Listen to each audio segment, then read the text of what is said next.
Good morning. देखिए आज आप लोगों के सामने एक टॉपिक है slope of line. Slope of line के बारे में हम आप लोगों को बताएंगे। ये हाई स्कूल से ही दिया जाता है, थोड़ा सा पहले कोर्स में था और अब तो इंटर में बहुत बड़ा पार्ट है। तो इंटर हो या आगे ग्रेजुएशन हो, बेसिक तो यही है, इसको जानना है स्लोप ऑफ लाइन क्या होता है।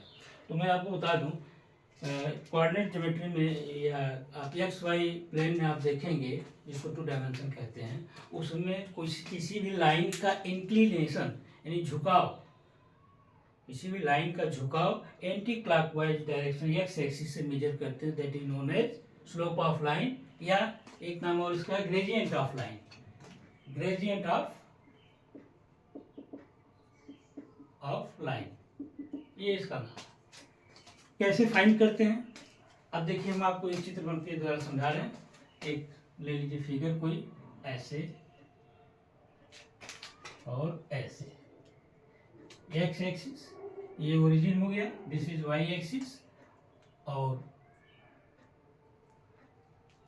कोई एक लाइन ले लिया, 2 पॉइंट ले लिया इस पर पी एंड क्यू। इस लाइन का इंक्लिनेशन क्या होगा, इस लाइन को आप बढ़ाइए या ऐसा बनाइए, ऐसे बढ़ा दीजिए, या लाइन अगर और ज़्यादा इंक्लिन है तो ऐसे आएगी, इस जगह आ जाएगी, या पीछे आती, कोई दिक्कत नहीं, इसको आप बढ़ा दीजिए। एक्स एक्सिस पर कितना एंगल बनाती है, यही मायने रखता है। तो हम इस पर एक परपेंडिकुलर लाइन यहाँ डाल देते हैं, एक यहाँ डाल देते हैं, और इसको ऐसे मिला देते हैं। मान लीजिए पॉइंट आर हो गया, ये एम हो गया, ये एन हो गया। इसका कोऑर्डिनेट x1 y1 है, इसका कोऑर्डिनेट x2 y2 है। इसका मतलब क्या हुआ, अगर पैरेलल लाइन को कोई लाइन काटती है तो अगर ये एंगल थीटा है तो यहाँ पर क्या होगा, ये भी थीटा होगा। आपने कोई एक पढ़ा होगा पहले, पैरेलल लाइन को अगर कोई लाइन काटती है तो जो ये एंगल होगा वही ये एंगल होगा, this is the corresponding angle, संगत कोण हिंदी में बोलते हैं। और ये दूरी कितनी हो जाएगी, x2 माइनस x1, पूरी दूरी ये x2 है और x1 यहाँ तक है, x1 यहाँ तक है, पूरी दूरी आपकी x2 है।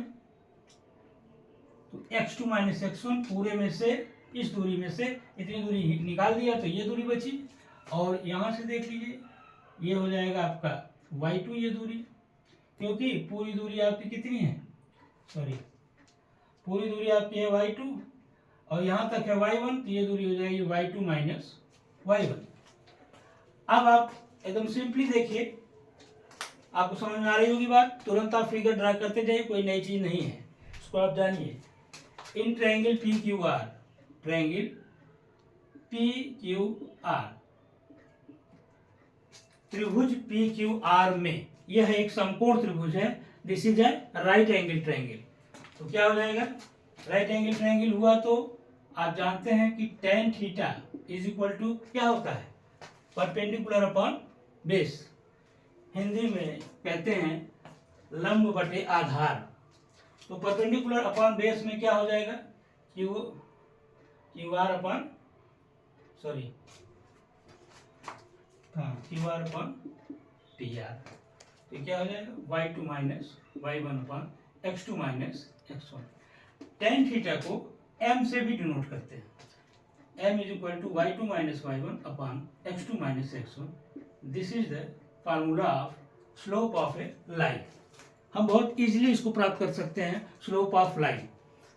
अब देखिए आपको यहाँ तक कोई दिक्कत नहीं होनी चाहिए, कहने का मतलब अगर कोई लाइन है किसी 2 पॉइंट से पास कर रही है, 2 बिंदु से पास कर रही है, जिसमें एक बिंदु x1 y1 है, दूसरा बिंदु या दूसरा पॉइंट x2 y2 है, तो उस लाइन का इंक्लिनेशन क्या होगा या स्लोप ऑफ ग्रेडियंट क्या होगा, sorry slope of line, gradient of line क्या होगा, या tan थीटा क्या होगा, या यम क्या होगा, आप 4 तरह से कह सकते हैं। ठीक है, तो जैसे कोई एक सवाल ले लीजिए, a line which is passed through, find slope of gradient, find slope of gradient of line which passes through the 2 point, जो 2 बिंदुओं से गुजर रही है। Suppose first point is 3 4 and second point is 5 9, then find the slope of line. It means this is x1 and this is y1, this is x2, this is y2। Solution एकदम simple, m क्या हो जाएगा, y2 minus y1, 9 minus 4 upon 5 minus 3, x2 minus x1 मतलब 5 minus 3, कितना हो गया 5/2, यही हो गया। m बराबर 5/2 या tan थीटा बराबर 5/2, यही कह सकते हैं आप। थीटा इज इक्वल टू क्या आ जाएगा, tan inverse 5/2। This is the inclination of a line theta, जिसको कि हम tan के फॉर्म में निकालते हैं, और स्लोप ऑफ ग्रेडियंट या ग्रेडियंट ऑफ लाइन, ये दो नाम से जाने जाते हैं। तो आपको केवल ये जानना है कि कैसा भी दो पॉइंट दिया हो आप इसमें रखिए, एक को x1 y1, एक को x2 y2 मान लीजिए, उसमें निकल जाएगा। चाहे tan थीटा में दिया हो, चाहे यस में दिया हो, चाहे पॉइंट में दिया हो, चाहे डेसिमल में दिया हो, चाहे फ्रैक्शन में दिया हो, बस हमारे XY प्लेन में अगर दो पॉइंट से वो लाइन गुजर रही है तो उसका इंक्लिनेशन आना है, और इस फार्मूले से आपको इसमें रखना है y2 minus y1 upon x2 minus x1। Very simple formula, आप इसको एक बार अपनी बुक से देख लीजिएगा। कैसा भी क्वेश्चन हो आप इसमें लगा सकते हैं। अब इसमें क्वेश्चन बनाने के और भी हैं, जैसे हमने आपको दे दिया, एक क्वेश्चन दे दिया, फाइंड m और tan theta if the line passes through the point 4 0 and -2 3। This is the question, find m।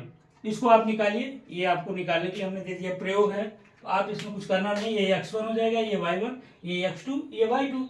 आप क्या लिखेंगे, 3 - 0 अपॉन -2 - 4। ये माइनस प्लस का ध्यान दीजिएगा, क्योंकि ये माइनस फार्मूले वाला है और वो माइनस सवाल में है, ये दोनों कंट्राडिक्ट होने न पाए, इसको आप ध्यान दीजिएगा जोड़ने घटाने में, जिसके लिए आप माहिर हैं। तो ये इंटर के लिए काफ़ी इंपॉर्टेंट टॉपिक है जो दिया गया है, वो बेसिकली आप इसको जानेंगे समझेंगे तो ये एकदम जेहन में बैठ जाए, इसको याद नहीं करना है, और इसको तो हमेशा दिमाग में लेके चलना है, क्योंकि आपको इसके आगे बहुत सारी चीज़ें मिलेंगी जो ये अंडरस्टैंडिंग चलेंगी, इतना ज़्यादा सोचना नहीं पड़ेगा इसके लिए, ठीक है।